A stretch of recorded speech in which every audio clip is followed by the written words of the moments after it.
had sort of a fairy tale-esque vibe to it. How would you describe season 3? Season 2, season 1, they arrived in New Orleans and we set the stage and we saw who all our players were in New Orleans.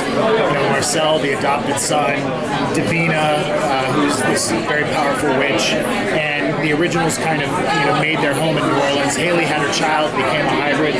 Season 2 was the return of the family: Michael, Esther, Cole, Finn, and ultimately Freya, and then Dahlia.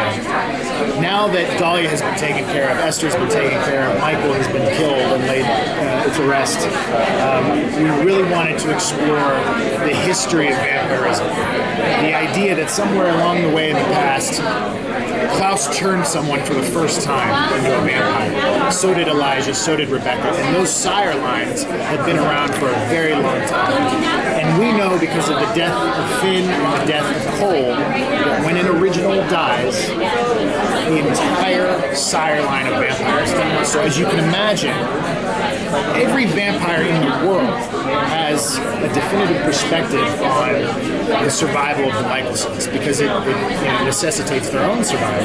And if you could picture all these sire lines, there are 3 of them, Klaus's, Elijah's, and Rebecca's. If they had any kind of conflict between them, one way to eliminate your enemies, an entire nation of vampires, an entire sire line of vampires, would be to go after one of the originals. And so if I had to think of how to sum up season 3, I would say it's the war of the sire lines, and how will that affect the Michelson family, who are at the center of that, even though they're at the most divided they've ever been in basically the history of our show. Because Klaus attacked his own family, because he tortured Marcel, he murdered Gia, he turned Haley and her husband and all of her people into wolves.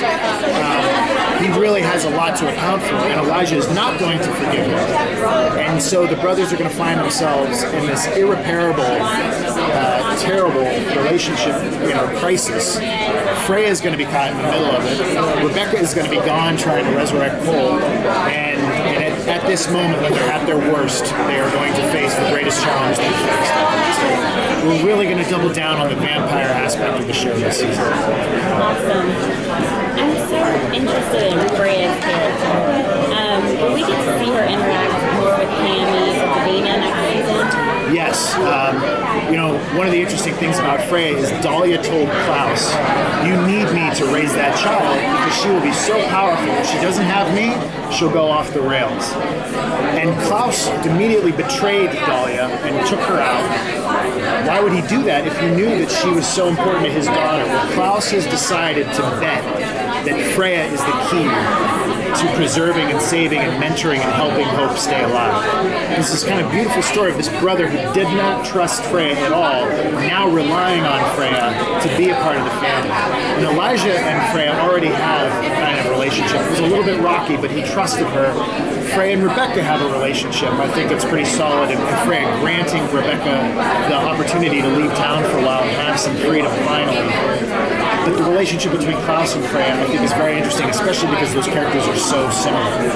And the people who Freya will be interacting with in season 3 is very interesting.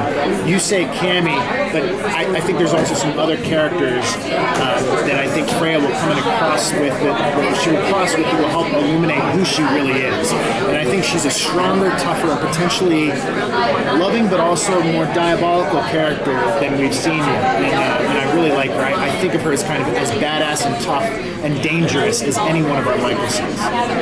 There's a new character that's going to be pulling Charles Michael Davis and Marcel back to the forefront. Can you tell us a little bit about them?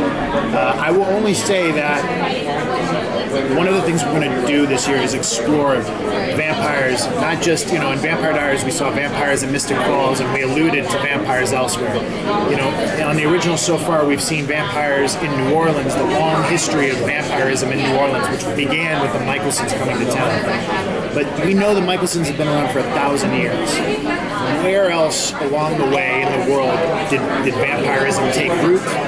Where else have these sire lines been? What do they do? And why might they come to town? And if you are a powerful vampire who is sired by Klaus, would you not have an interest in, kind of perspective on Marcel, who is also Klaus's sire, and who has made for himself a town, and who has established law and rule and kind of meritocracy, and we don't kill vampires, we don't hurt children. Marcel is a very interesting person, and a very strong vampire leader. If there were other vampires out there, would they not take interest as Marcel as a potential ally and say, look, you too will die if Klaus dies. Why don't you join us and we'll figure out a way to deal with that. And Marcel's going to find himself in an interesting crossroads. Do I hang tight with the Michelsons, or do I look into some other alliances? I'm so excited for Charles to play those scenes. Thank you guys. Thank you so much. Thank you so much. Thank you.